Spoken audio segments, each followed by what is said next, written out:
So hello everybody, welcome to my podcast Heal with the Real. I do heal with the real because of my personal journey from survival of domestic abuse, and I wrote the book Fix Your Future, which was my memoir about my journey of survival from domestic abuse to become a thriver and to become and do the things that I'm now doing. And in the back of the book are all the self-help techniques that I personally use to become a thriver. My amazing guest today is Ros Jones, and she's a coach and personal development. And I just wanted for you to introduce yourself and just kind of say a little bit about you and how you got into the coaching and development. Yeah, thank you. Thanks, Mandy. So I'm really delighted to be on here anyway, so thank you for asking me. So yeah, I am a business coach. I've not always been a business coach. I used to work in corporate for 20 years, doing the same kind of thing, which I ended up, the last place I worked, I was getting very disillusioned. And one of my dreams as a child had been to teach, but when it came to doing the PGCE, I realized I didn't actually like children. So that was a bit of a disadvantage. So I went off to do my stuff, my career in corporate. But anyway, as all these things, you know, they work out, don't they? If you stop doing your dream, it's going to come up somewhere else. So I had the opportunity to be a business coach, and I took that, you know, did my training. That was 10 years ago now. Absolutely loved it, and I still do love it, and that's my passion. In terms of how the ongoing journey, because it is a journey, isn't it? So like we're continually growing and developing our awareness and our skills. And one of the other things I always wanted to do when I was a child, so there were two things. One was a teacher and one was to write. And both of those things had been sort of suppressed. The teacher because of the children thing, and then the writing because I guess really it's one of those things that I was just afraid of, you know, fear of failure, fear of success, whatever, fear of being judged. But anyway, my mother, who I was very, very close to, she died in 2019. And this inspired me to write a book. So I have my book, When I Was a Girl, I'll show you. Amazing. Was published in 2022. But the book, so the way I was inspired was because my elder sister had also died a few years before my mother. And when my mother died, it was a time of, you know, deep reflection and grieving and working things out and processing. But I was inspired to write this book based on her really. So it is a novel, but it was inspired very much by her. So there are elements of truth in it, if you like. But my mother had made some, shall we say, unhelpful life choices, to put it politely. Unhelpful life choices. And my sister, my elder sister, had copied them all, even to the extent of getting cancer and dying. That's how I saw it. So the book is about the impact of our parents and their parents and their parents and their parents, all down the generation lines, that make us who we are, that like the programming that makes us who we are. And is it possible to break that cycle? That's the basis of the book. But among my mother's unhelpful life choices was the fact that she married a guy, my father, who was a very violent man. And so there are scenes and themes of domestic abuse in this book. And so I just wrote the novel, just in honor of my mother, really, to honor her bravery. But when it went out there, I found that I was just getting all these people coming to me sharing their stories of domestic violence. And that's when, and it was like the floodgates had opened. And that's my first inkling that it was such a common thing, so prevalent, that, you know, 1 in 3 women, 1 in 8 men, you know, are victims, I guess, of domestic abuse and survivors, hopefully. So that's when I really got interested in this, because I was just appalled by the prevalence of it, and then nobody seemed to speak about it. So I did a conference actually last October during Domestic Violence Awareness Month, and it was called Let's Talk Domestic Abuse. And I did it for charity, so a charity called IDAS, the Independent Domestic Abuse Services charity. And so raised money for them. But I pulled in, because I'm not the expert, I just wrote a book. So I pulled in speakers, so a family lawyer, a psychotherapist, and some survivors of domestic abuse who were okay to share their story. And it was a phenomenal event, but it was small. And it was, I guess there's all this, it's like a taboo, isn't it? I'm sure you found this. It's, to my mind, it's the last taboo that we need to expose. And because when something's kept in the dark, where there's so much shame attached to it, that's when it just festers and get worse. And it's as if, it felt to me as if by not talking about it, it's like normalizing it and making it acceptable when it's definitely not. So I am on a mission now, and I'm just in the process now of putting together a bigger conference. And this is, because I'm a business coach, this is aimed at the employers. So this is speaking out domestic abuse and the workplace. Because if we think about the numbers and the cost to the, not that we should have to worry about this, but the cost to the economy of domestic abuse is something like 23 billion a year in the UK. I mean, that is staggering. Yeah. So I just think we need to raise awareness amongst employers. They're doing the mental health thing now. They're talking about mental health. They're talking about all sorts of things. But that's why I say this is the last taboo. We need to expose it and get people talking about it and make our workplaces a place where, we spend most of our lives in our workplace, don't we? It's somewhere where we can become and we can be supported. And we can be encouraged to talk about these things more. So that's sort of how I've come on this journey, really, just by becoming aware. I was in my little sort of cozy world, just writing a sort of dark fairy tale kind of book, and this is all opened up to me. So I have to, because it's all opened up to me, I have to take it seriously, and I just want to do my bit. And so I am on a mission now, and this conference is going to be phenomenal. It's at the Leeds Marriott on October the 11th. And so many people, got some great speakers, and so many people have, got people sponsoring it, and it's slowly catching the imagination, I think, of people. What date? Can you tell us what date that's going to be on? Yeah, it's the 11th of October. 11th of October, amazing. And so can people get tickets? How does it work? Yeah. How can we get involved? How can people find out? Well, we're looking for sponsors because, I'm doing this project. So anybody wanting to sponsor and be promoted through it, that would be amazing. If anybody wants to sponsor it, help sponsor it. But if people just want to come along or buy tickets for other people, it's on Eventbrite, and I'll give the address if you like. So it's speaking out, one word, speakingout.eventbrite.co.uk. And tickets are on there. I think they're £45. There's also an option to pay it forward if you want to get a ticket for somebody who might not otherwise be able to afford it. The proceeds are going to go to a domestic abuse charity, IDAS. But we are, we're welcoming other charities to come as well, because, Leeds Women Aid, for example, is huge in Leeds. I know they do a huge amount of work. So we're hoping that open-minded employers who want to, provide a more supportive space for their employees will come along and learn stuff. We've got people talking about finance, because I think, and you'll know this, Mandy, that domestic abuse takes so many different forms. It doesn't necessarily mean violence, as in physical violence. It could be stripping away somebody's finances, so making them so vulnerable they've got no access to finance. So there's speakers about finance, coming from quilters. We've got people coming from family law, talking about HR aspects. We've got a couple of survivors. We've even got Liz Murphy, who's from the Bradford. She's part of the Bradford Bid, and they do the walking at night safe, and she's also involved in the Ask for Angela campaign. She takes that into businesses and is helping teach that. So we've got some phenomenal speakers, and if people just go to that event, speakingout.eventbrite.co.uk, buy tickets there, and it's going to be a great event. Incredible.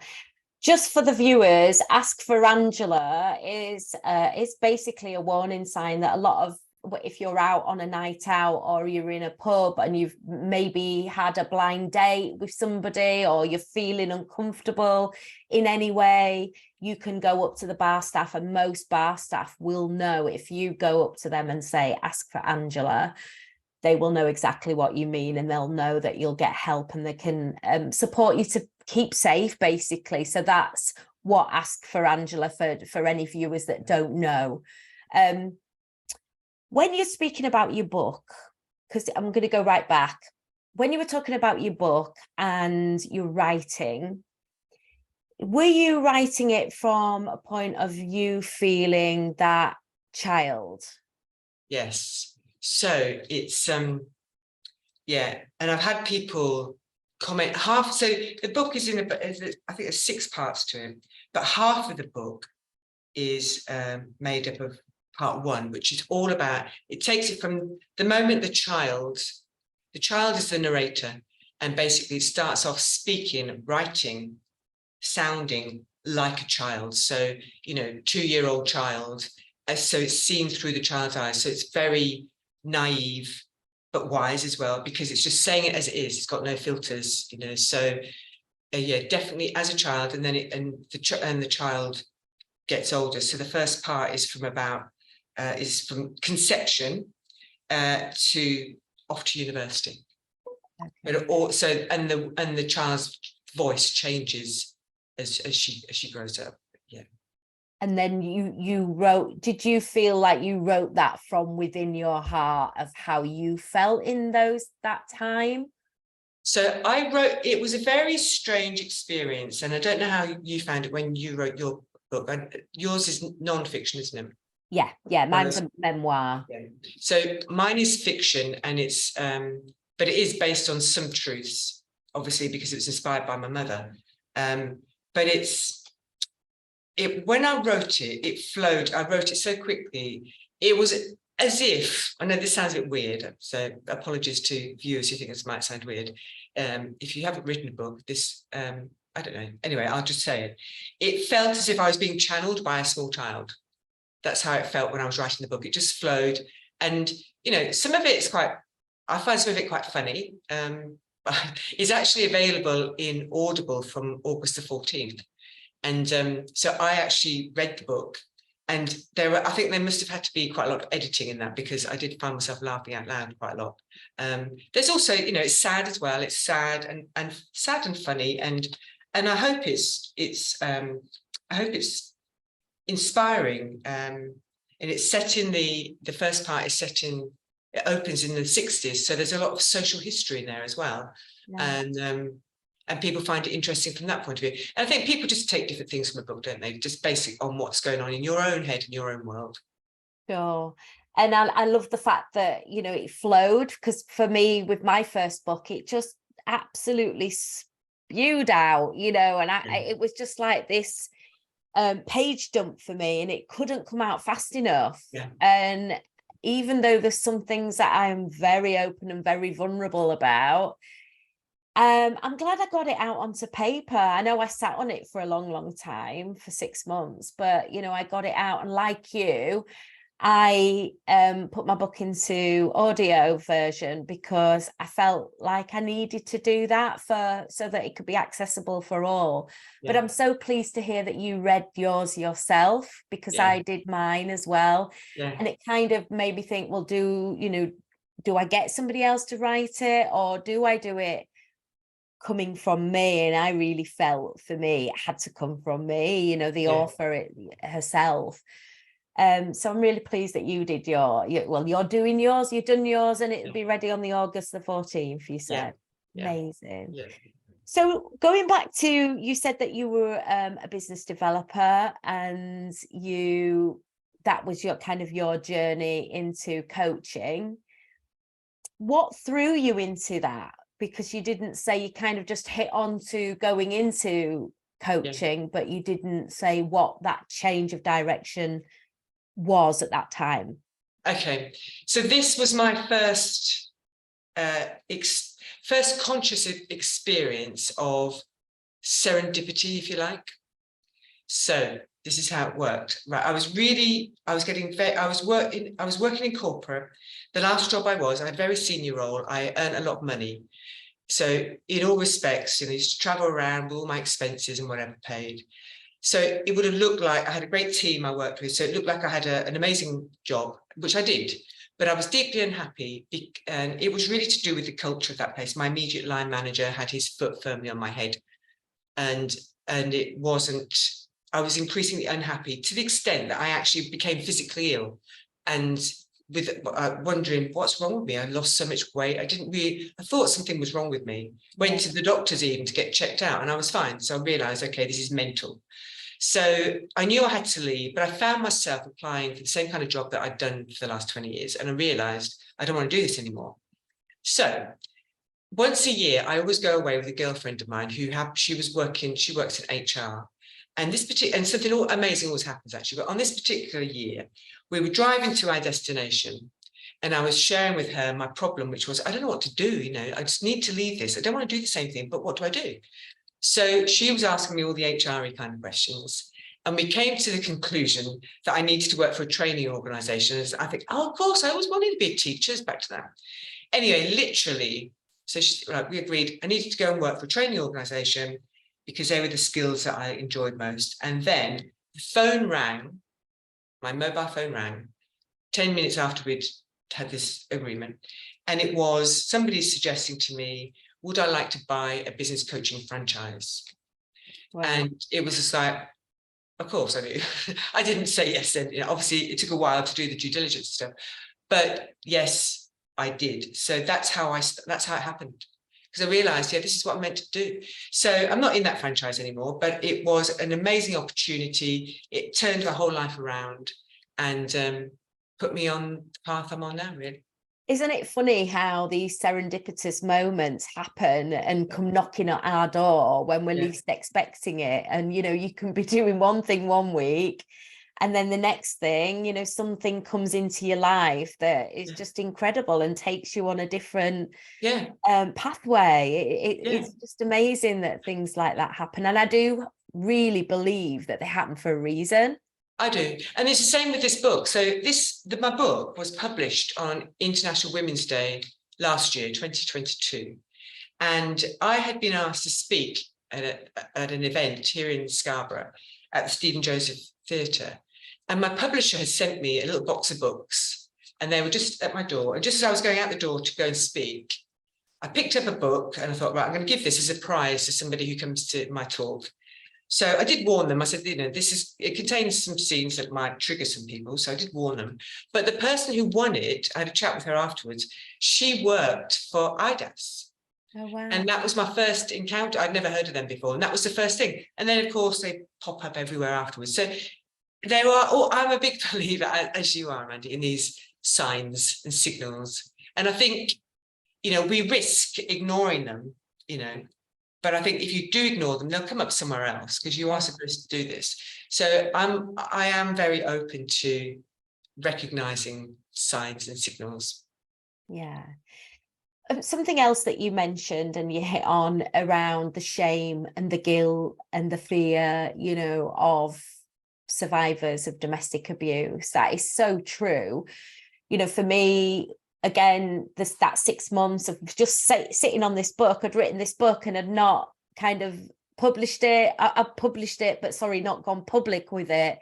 And it's this fear. Well, what will people think? The shame, the guilt of everybody always thinking about what others think and not just going and doing it. And I think now I'm in a really good place because I've done that work. I've done that inner work.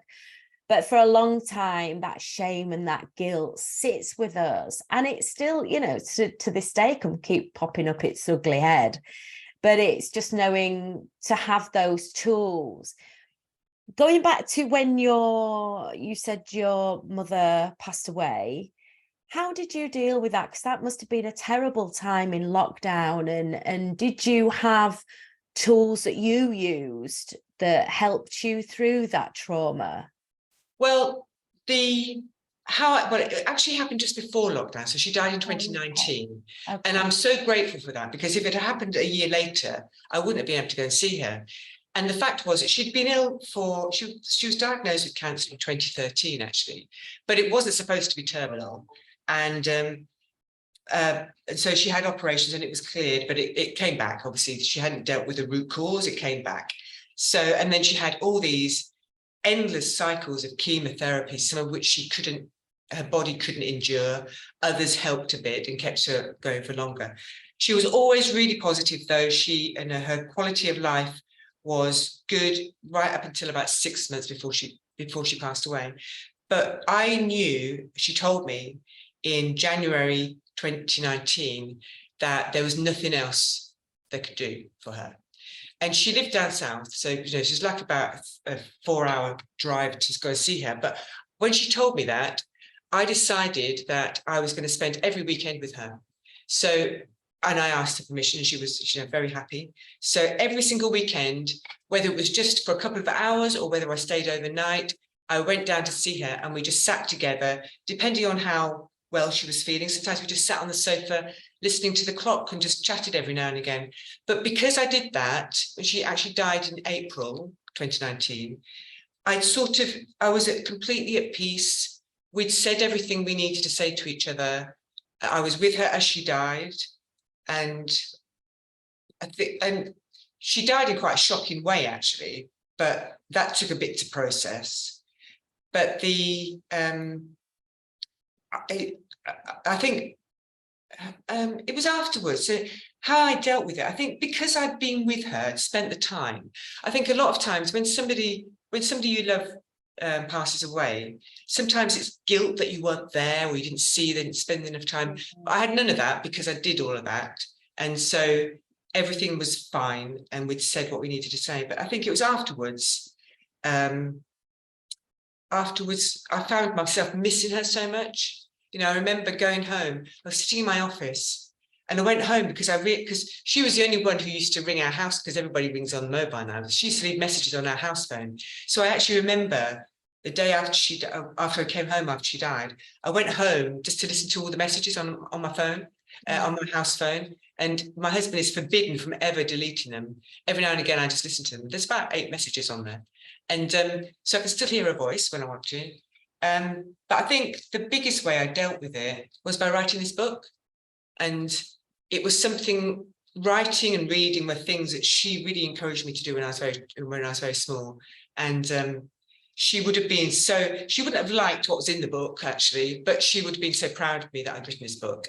And it's dedicated to her. And I've got bigger plans for making something in her memory. So yeah, so that's that story.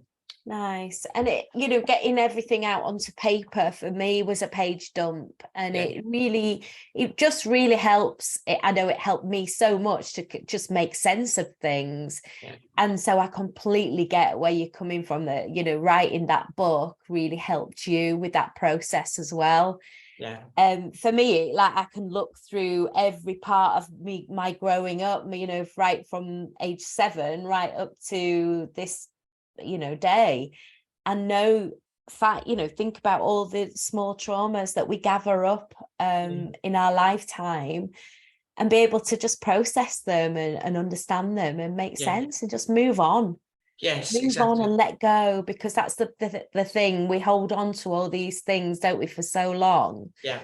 And letting go is a huge part of that process. And if you aren't able to let go, or you're holding, it's like a heavy bag, isn't it, with all the rocks in that you're carting around all your life. And all of a sudden, all these traumas are coming out one by one, rock by one rock. And you start to get lighter and you feel lighter. So yeah, I love writing. Writing's amazing. So are you writing another book? Or? I am. Yes, I am. It's I haven't given it the attention that I gave to this first one, I have to say. So that is my, I'm committing to get it finished this year, put it that way. But it is, again, it's on a domestic abuse theme. It was inspired by a client of mine, actually. So again, the idea is a true story, but I'm making it so there's going to be characters from this book carried over into the second book. But it's the sort of theme of it, if you like, is manipulation. Basically, it's gaslighting. So that's That's I like to write about dark things, Nice. but finding life out of it. And gaslighting, you can be gaslit by in all different areas of your life, can't you? And be blamed for things. So just for the audience, can you tell the audience what gaslighting actually is? Yeah, so gaslighting, the term comes from the film. I don't know if people have watched the film Gaslight. Was it Laurence Olivier? I don't know. It was an old black and white film. Yes, anyway. it is. And the guy is trying to make his wife, he's trying to prove that she's mad, basically, because they've got a gas light in this room, and he goes upstairs and he keeps turning the light down, so she's like, oh, there's somebody upstairs, and he's just telling her that she's mad, and it couldn't possibly be true. So that's the idea, is in a relationship where somebody is sort of manipulating you, basically. They are manipulating you into just so that you start doubting yourself and you become dependent on them, because you end up thinking, it must be me, there's something wrong with me. That's what it is fundamentally, and there's quite a lot of ways of doing it. And this, my client, it was during COVID actually, this COVID was a ripe time for perpetrators, wasn't it? Because you confined to your house. They had complete control over you, Absolutely. So, and he convinced her that she was vulnerable because she had asthma, which she'd never shared with me. She had asthma, but apparently she did. So he kept her at home, and well, anyway, he ended up he was pretending that she was sick and vulnerable and had to be kept in control while he was off having this affair with her PA. So, yeah, that sounds about right. And then it's a form of coercion, isn't it? To keep them where they are, and that's in that fearful place. Yes. So you talk about employers and the importance of how we can support more employers to understand trauma or become trauma informed. Yes. I think it's so important. I think that I remember going through the NHS. I worked for the NHS at the time, where I was going through some terrible domestic abuse, and I lost my job through it because of him. And I think if they'd have understood a lot better, we're going back a lot, 12, 13 years now. I think if they'd have understood and they'd have been trauma informed, which nobody was in those days, I think it would have better supported them understanding how I was feeling, and maybe I wouldn't have lost my job. Maybe it was meant to be. Obviously, I've gone on to do the things I do now, which I absolutely love. But at the time, I would have loved them thinking back to have understood what I was going through at that time. So how important do you think? Because I think it's totally mega important. Absolutely. It is absolutely. I've got a client right now who, she told me she was worried about one of her members. She got a team and she was worried about one of her team members. And she knew that this team member had she had been in an abusive marriage, but they were divorced. So she was out of that. But she was concerned about her because her work was suffering, and she wasn't up to her usual, she wasn't performing to her usual standard. And so she just I think she said she sent her a WhatsApp note saying, are you okay? Basically. Anyway, they ended up having a conversation, going for a walk, and this individual shared that she'd actually she'd now found herself in another abusive relationship, and it was going really horribly wrong. And but it was only because my client was just she asked the question. When somebody's behaving differently. So you just have to, obviously you're not going to say, are you a victim of domestic abuse? You just ask the question, are you okay? Would you want to talk about anything? You just make yourself open with kindness and compassion, don't you? And give people the space to open up. And it's because if you don't, then as you know, you've got this whole weight on your shoulder, this guilty secret that you can't just leave it at the door when you go to work. It's in your, it's part of you, isn't it? Yeah, I remember my partner ringing my work up and threatening my work and telling them, any dirty secrets that he knew about me that he could share with my employers. And that just kept me in that scared place of, you know, what, God, going into work, I was worried, you know, whether that he'd rang that day, you know, there was all these thoughts going through your head. So I do think, you know, awareness for employers is a must, definitely. So, you know, amazing what you're doing, and I wish you all the success with that, because it is super important. And like you say, the cost financially of people not going in, and not, you know, then having to replace that person if they're then taken and moved to areas because they needed to be kept safe from their perpetrator.